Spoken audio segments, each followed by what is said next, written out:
Hi, Adrian. Yeah.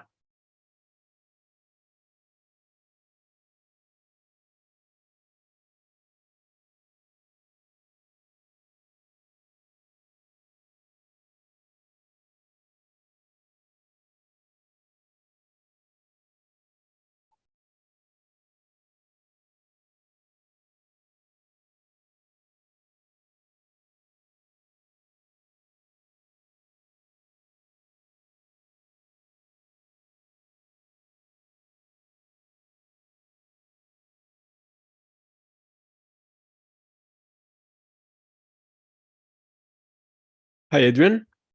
Can you hear me? Yeah, all good. Oh, sorry, I can't hear you. Give me a second. Try again. Yeah, no, all good from my side. I can hear you. All right, perfect. Hello, and hello, everyone. We are streaming on our YouTube channel as well. So welcome, everyone, to a new webinar series. And today we will talk about why LinkedIn ads fail. 1 second.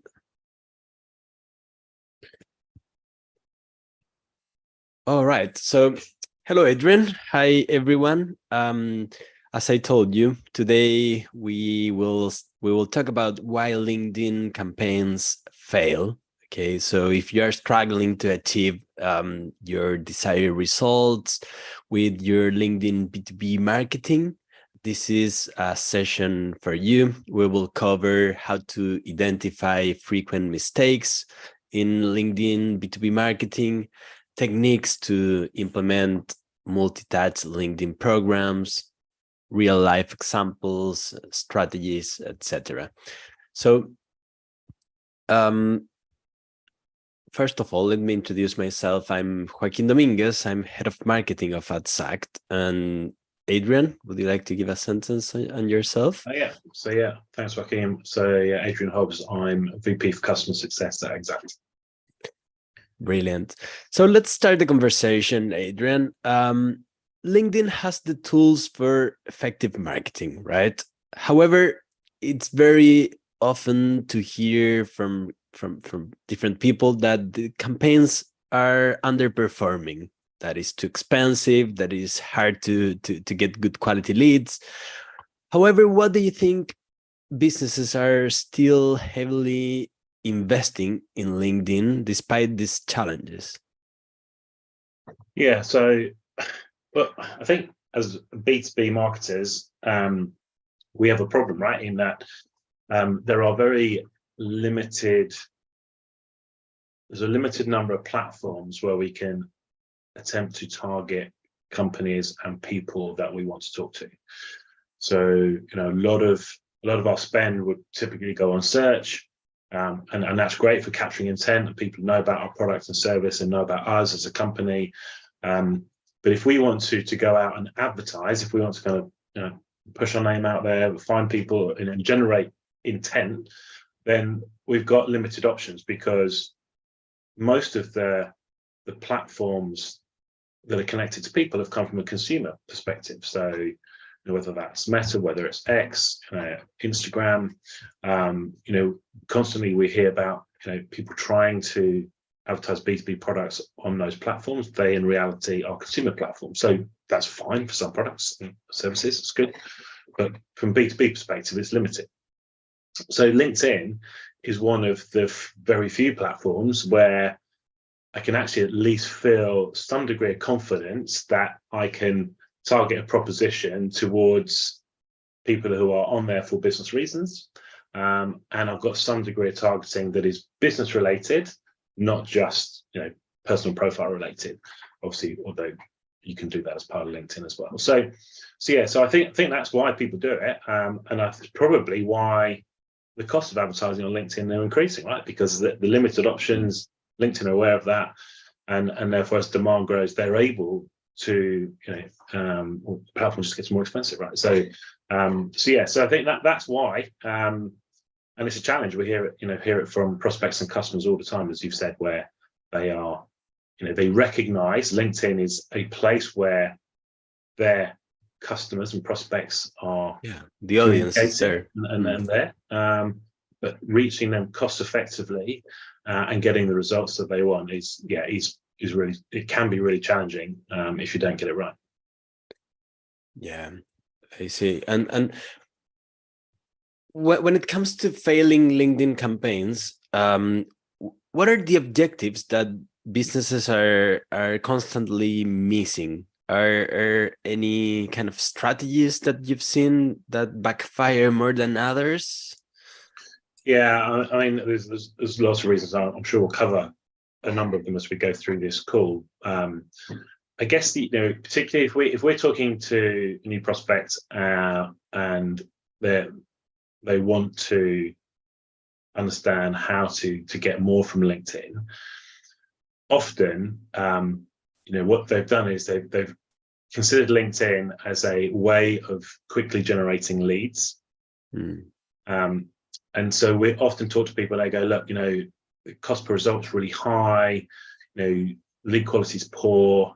And then when we look at it, what you find is that their activity is very bottom of funnel, right? So you put an ad in front of somebody and expect them to click for quote or book a demo, or and although the ad itself might not say that, ultimately that's what the call to action is, whether it's in a form or a page on a website, immediately drops you into this. You need to connect with us. You need to give us something in order for us to connect with you. And I think time and time again we see that, and we have to talk to people about the way they structure their approach to LinkedIn, because LinkedIn is definitely a place to generate leads, but there's a process to get there. You need to start from awareness, consideration. So there's three things that we would recommend. One of which is there's always a level of budget going on awareness, because even the biggest brands, if they're on LinkedIn, they're on there for a reason, and if that's a product or service they're trying to promote, you've got to drive awareness around that product or service. But for most of our customers, actually, they've got to drive product awareness around their brand. And so that awareness, and you need to be careful saying, oh, it's all about brand, because it's not actually. It is about awareness of products and service and brand. But the beauty of LinkedIn is that it's the start of a conversation if it's appropriate, because you're not seeing an advert that's static and you can't respond to. There still is the ability to get a result, to share information, to drive people to understand more about you. So you can monitor it, you can track it, and you can connect with those people, and obviously you're capturing that audience. So the more people engage with you at that brand level, the more you're building an audience in the background of people that you can go back to. So we always think that people should be doing a degree of that, and I think LinkedIn are pretty clear about that themselves as well. So that's kind of not new news. That's just a kind of given. But often the impression is people, no, I just need to put a lead gen form, I'll generate leads.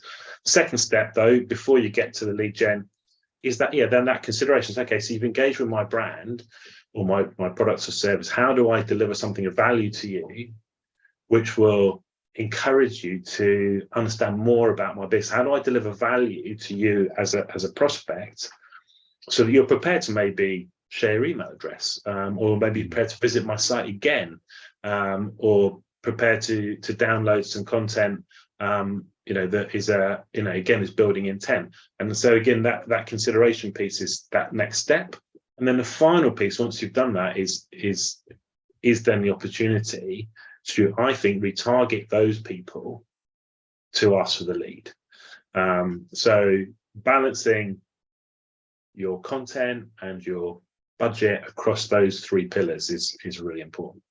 That's super clear, and it sounds super logical, but it's crazy that people still don't do and don't follow the three stages of the big stages of a funnel. Yeah, well, I don't know. I mean, the problem is if you think about how we spend money in digital advertising, a lot of digital marketing, and particularly if you think search first, we think search as lead gen, right? We think that it is people have intent, and we're capturing that intent, so that they are naturally further down the funnel. So I think that there's the risk when if you're not experienced in a particular channel, that your assumption is that people there are going to be interested and want to connect with you. But of course, it's like any advertising process. So if you just look at advertising generally, you need to build up a level of familiarity, and you know, and we can talk about frequency. I think, you know, we'll probably come to that, but frequency is important. You know, somebody needs to see your advert a number of times. So they need to see your content a number of times before they'll engage with your brand. And I know we're not covering this today, I don't think, but you know, that's also the importance of having a balanced, you know, a balanced advertising with obviously your own content that you're posting on LinkedIn as a company that isn't with organic, you mean? Organic, yeah, so exactly. So that balance, I think, is also important. But I don't think we're covering that. But yeah, you know, there are lots of different ways which I can get my name in front of people. It's all about building trust, right? On like putting your name on social media and having your employees talking about positively, I hope, about your brand. Everything contributes to build trust. Yeah, that is so delivering, important. you know, if you're going to communicate with people, deliver something of value, right? I mean, exactly. Yeah, I agree. And okay, and what are you mentioned kind of other factors like frequency, but what are other underestimated factors that can make a campaign going good or to break? Yeah, I think, you know, I guess a bit of a crossover between common pitfalls and then other factors to consider. I think you can all see this if you go into your LinkedIn stream and you see the ads that are directed at you. I think most of us would say, well, most of them are irrelevant, right? And there's the waste. There's the waste right there. I'm getting adverts that are irrelevant to me. So I think upfront thinking about your targeting is really important. And obviously LinkedIn gives you that ability to a point. But, you know, thinking about how, you know, who do I want to reach? How do I reach them? Is super important. And you've got to use you've got to use what's there for LinkedIn because it's really good at identifying people. But I think people don't think enough about how do I identify the right companies. So identify, you know, if you can find a way to identify the companies you want to target, then that significantly reduces waste, right? So, it's just interesting. I got an advert through this week, which was about 40% discount off a electric vehicle, right? Which is promoting a salary sacrifice program. Now, probably because of my job title, that was appropriate. And it's any question, it's a shiny picture of a car, 40% off. So the temptation to click is very high, but that is not relevant to our business at all. So I'm clicking on that, as I'm sure thousands of other people are. But that salary sacrifice program is something that company needs to start to invest in. Therefore, it needs to be of the appropriate. It needs to be in a state of readiness to do that. And so I think with LinkedIn, you can generate this kind of, if you like, risk that you focus on the vanity metrics, which is how many clicks can I get for my budget. But actually, if you're targeting good ads at the wrong people are spending your money. And so I think that aside from how you manage that is super important. Yeah, and with LinkedIn targeting, how do you find people or companies that are willing to pay for a salary sacrifice program? I don't think you can, right? With LinkedIn targeting, you can't do that just through the LinkedIn targeting. Of course, it's useful, but it's pretty basic, right? The size of the company, are they growing?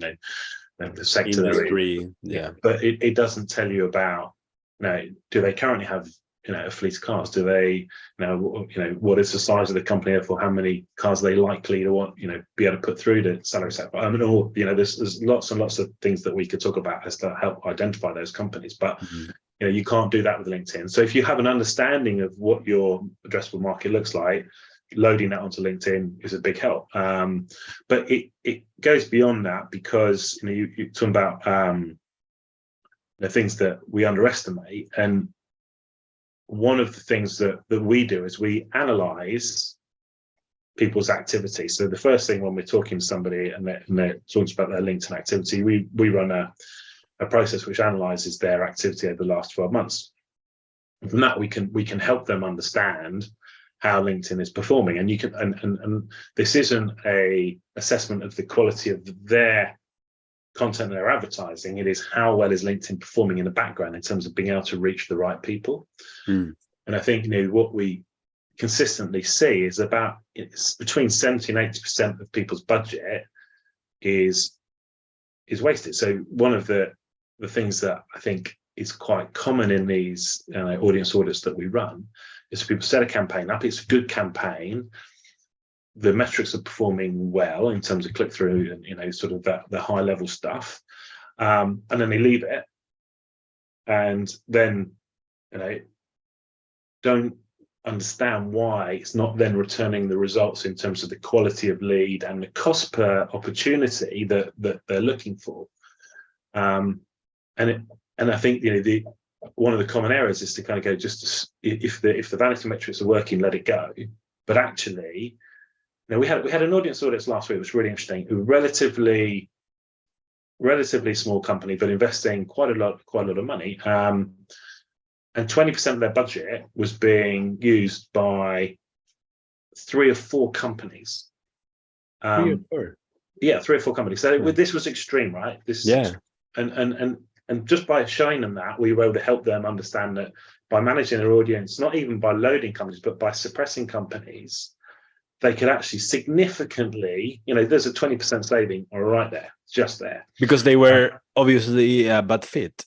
Bad fit, yeah. Well, 2 were competitors. It's okay, so it's a relatively small company. But we see this with the bigger companies. So, the campaigns that maybe spending 10 to 20K a month on LinkedIn, you consistently identify the same companies coming through time and time again that are getting thousands of impressions and thousands of clicks, but they're not necessarily a good fit for that business. So there again, you just got, that is literally, you are throwing your marketing budget away. And there are some very easy things you can do. If you monitor that, so you might not know that at the beginning, right? So you monitor it, but then look at who's engaging with your content, and then start to manage that audience in a very simple way, by suppressions, by better targeting, and that way you can, with quite simple things, significantly improve the efficiency. And of course, that has a knock-on effect to the results, right? So therefore, your cost per result is coming down. So yeah, and I think you asked me about what are the other considerations. So those are some of the pitfalls and some things you need to think about, but there are then underestimated aspects of LinkedIn that you need to kind of think about. Right. Another thing is you mentioned for example, that you need to constantly be running brand awareness campaigns, for example, and the content is super important, right? Like to have relevant content. And if you are with an always on campaign, you can't be promoting the same content over and over again. You need good quality content and also be innovative, right? Yeah, so it's really important, and one of the biggest challenges I think for many companies, if you don't have a stream of content that you can that you can update to use for advertising, then you need to be committed to investing in the time, resource, or the money needed to get that content, because there are a number of things that we need to do to ensure LinkedIn is successful, to avoid having poor performing campaigns. And one of them is really well publicized by LinkedIn. They're super clear on it. You need enough variations of the same advert so that they can deliver the content enough times to a single person, right? So you talk about frequency, and we know that from there's lots of research on this. We know that if you want to create a connection with somebody, ideally, depending on your product service, somewhere between 6 or 10 times a month, they need to see something from you. right? Some sort of content. So if you're looking at advertising campaign and you're targeting new people, they're less likely to see organic. So therefore, you need to have enough pieces of content. So we recommend 5, which is pretty much in line with LinkedIn. You can get away with slightly less, but 5 bits of content for the same campaign so that LinkedIn can serve a different ad to the same person to get to that level of frequency. Of course. And this is so important, because if you don't get your content in front of people enough times, the chance of them engaging with you are significantly reduced. Right? That's just kind of advertising, fundamental. So if your combination of the size of your audience and your budget and your content doesn't enable you to get to that kind of level of frequency, then you are really wasting your money, because you're not going to get the engagement you need. And of course, you can overdo it and you can overspend, but we see that very rarely. We see it's very rare that people are their frequency is too high. Normally, it's too low, and if you don't reach a particular threshold, you just can't be successful. So LinkedIn does its best to manage that, but if you don't provide the right level of content, you don't keep changing that content, then the platform can't deliver that. You can't get the frequency you need in terms of impressions that people see, and therefore they won't engage with you.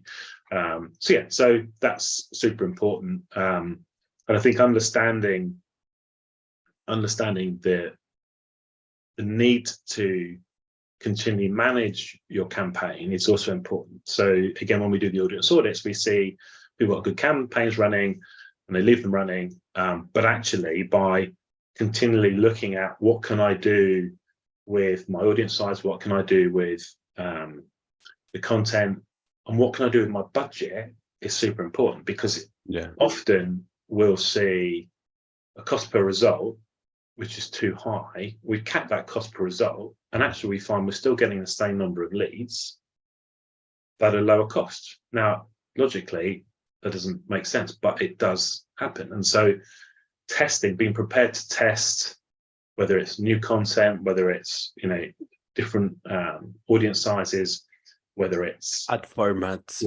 Obviously we haven't even touched on that. Ad formats. Testing all of these things and being prepared to monitor and work out what works well. And I know if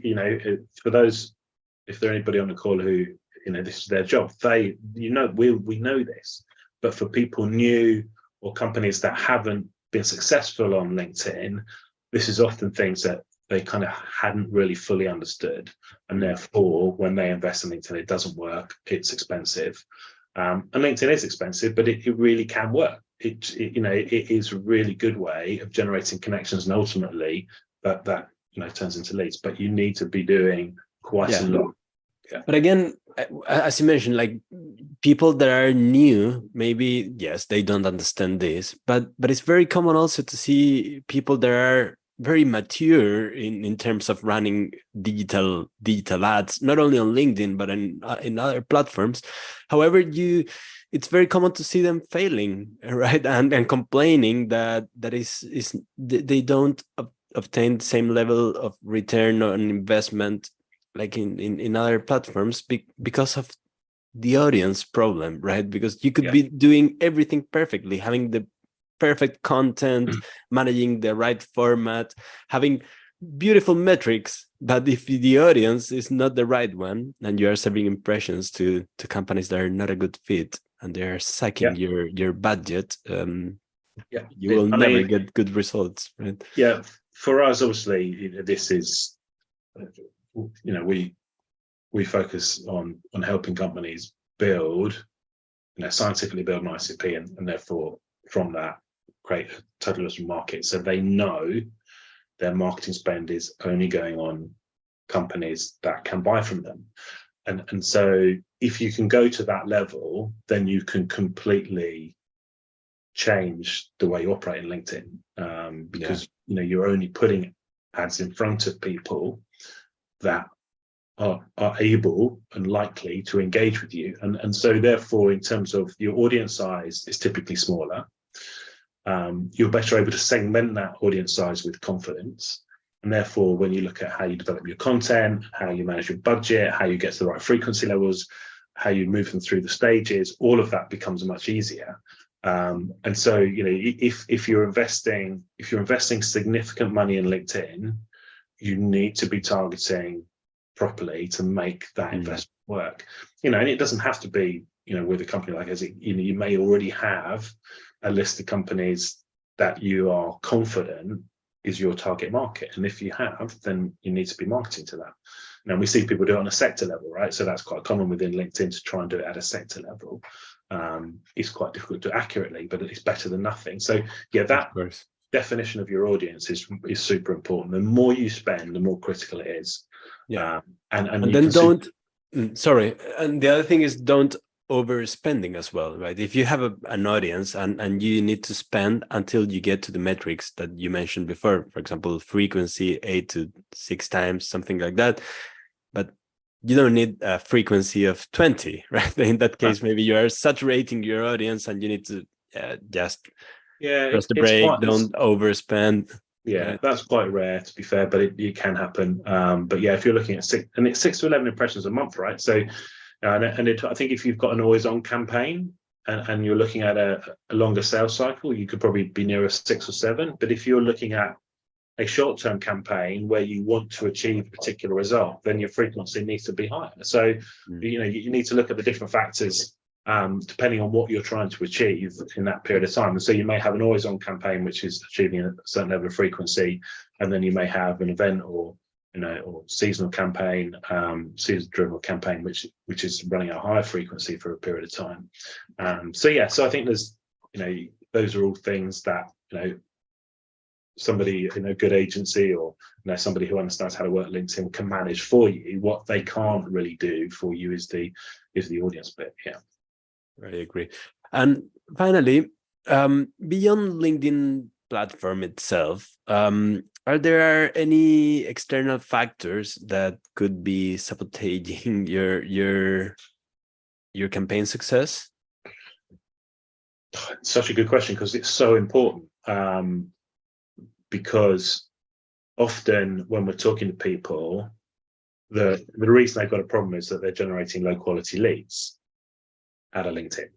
And so therefore the impression in the business and the sales team that pick up those leads is that these are going to be poor quality leads, right? So when you start to invest and you start to do the right things to get the right leads through, you need to make sure that those leads and they're not always bottom funnel leads. It may be their contacts coming in through consideration, retargeting, whatever it is. But once you have the ability to connect with that person through your own processes and systems, that it's super clear what happens.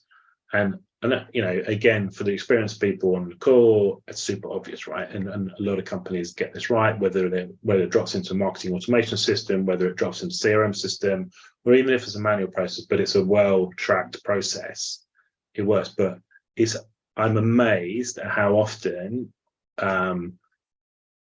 opportunities that are created through LinkedIn aren't dovetailed into the system, and therefore aren't necessarily worked hard enough. You spend the sort of money you have done generating a lead within LinkedIn, you really need to make sure that the right things happen, to whether that's nurturing that contact to the point where they're ready to talk to you. Because that's the other thing, right? If you've put a piece of consideration content out there, this is how we deliver value to your business, and then the first thing you do when they give you your email is you ping an offer to do a demo. Again, that's not going to work. No. At that point they're still in a consideration phase. You then need to, how do you nurture that contact from that point of consideration through to where they are ready to have a conversation with a salesperson or request a demo or ask for a quote. And so that, thinking that buyer journey through and making sure that every lead that comes through LinkedIn that you spent a lot of effort, time and money getting is worked properly, and then helping your sales team understand the value of a lead from LinkedIn so they don't dismiss it. And again, And that sounds really crazy, but if there's years of poor data coming through, then it takes a re-education to say, look, this is the investment we've made, this is what we're doing. So these leads are coming from a tight audience that we know, good quality. They're coming from quality content. They've been nurtured to this point. So by the time they speak to you, they are really ready to have that conversation. So that's a big factor. And I think if you don't get that bit right, then obviously you've kind of wasted everything you've done before it. Brilliant. Well, Adrian, thank you so much for your time and for this conversation, and for all the ones watching. I hope you enjoyed this. Stay tuned, because we will publish this week a new webinar series that we will be running with Adrian next week. So I hope to see everyone commenting and sharing, and please leave your thoughts. We are happy to answer all your questions in the next webinar. Thank you, Adrian, and